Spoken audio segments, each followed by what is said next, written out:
Now, class of 2022, please welcome your cohort-selected scholar speaker, Suraj Bulchand.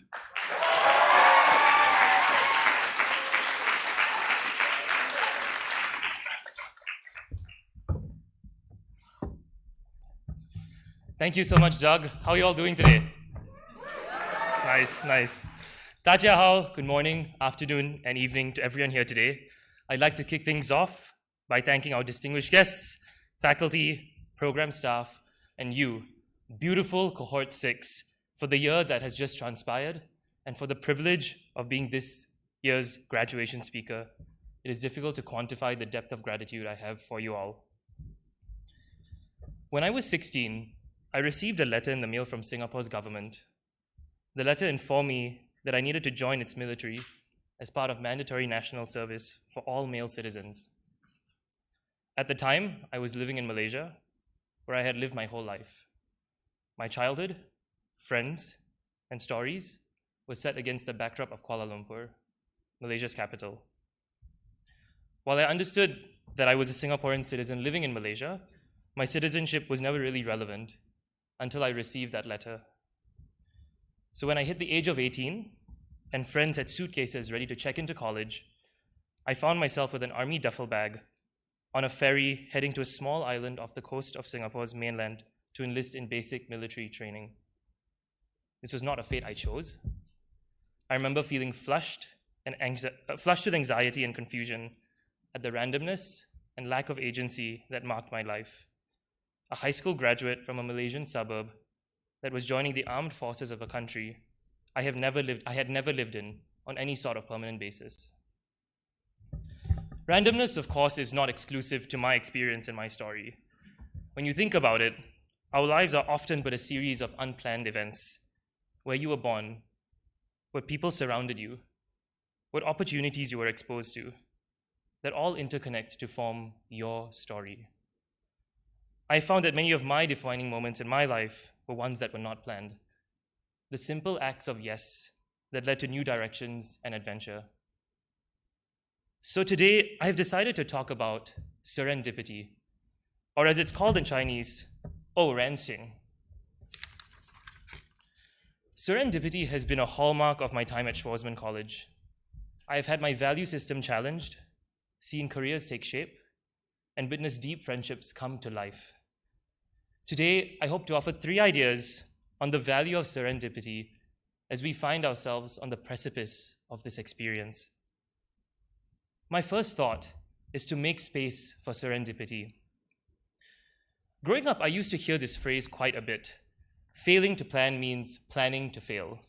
And I get it, it makes sense, and there's a lot of wisdom to this. To be in a program like this, each one of you has already done something of consequence. Alex Heinzer wrote a best-selling Amazon book. Tony launched a startup, helping people find their dream home. I'm still trying to figure out what John did, but you get the point. In any case, all of this takes time and commitment. It is most certainly not random. However, it is also true that life's rat race, 内转, as it is called here, can make us slaves to inflexibility, to our calendars, and to metrics of success that society is happy to furnish in the absence of our own.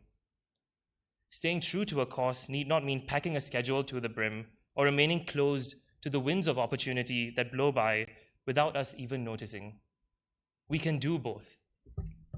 I think of Diane, who planned only 4 days of a month-long vacation during winter break that evolved into a discovery of grit and increased self-confidence as she by herself navigated the limestone hills of Wulong and a rich friendship with a Schwarzman alum while escapading through Yunnan.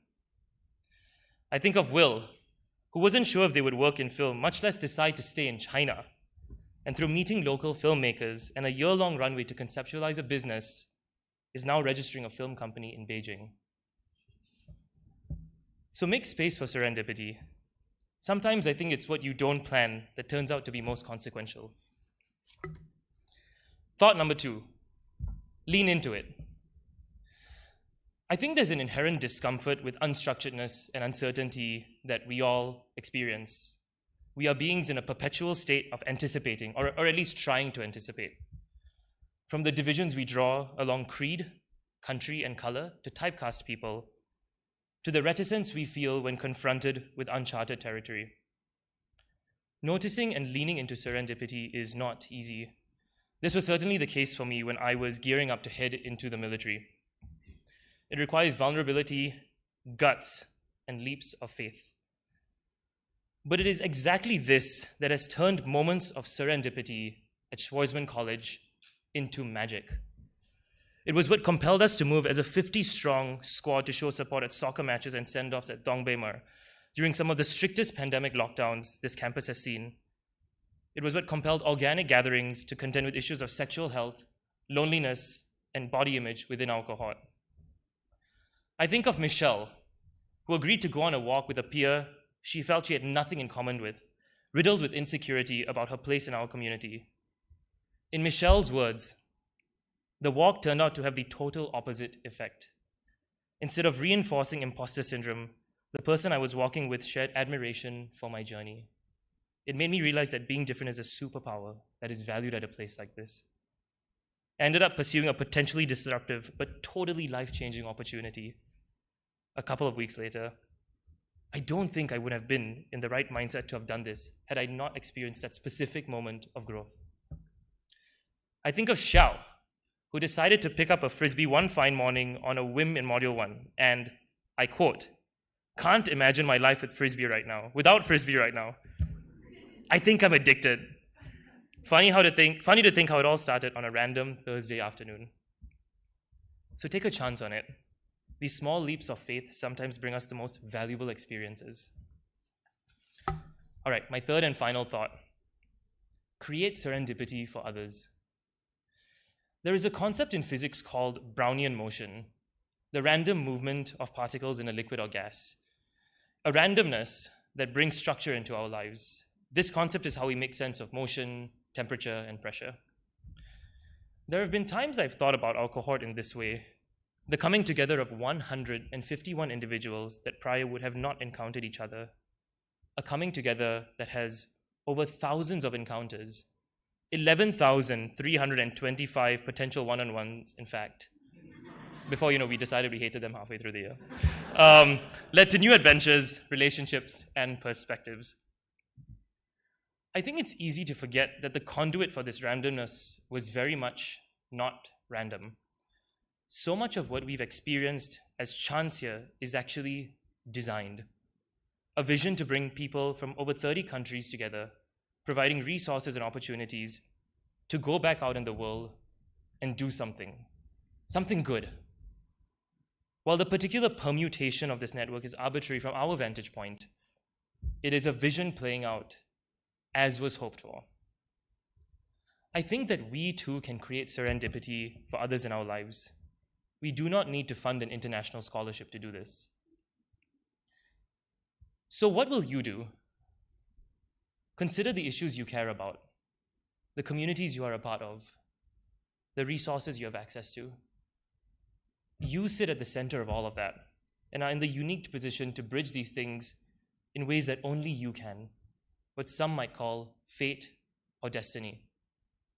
That is both our privilege and our duty. I think back to 18-year-old me sometimes and contrast the thoughts I had then versus now. National service was no longer a messy 2-year distraction. It was finding home in a nation I was a citizen of.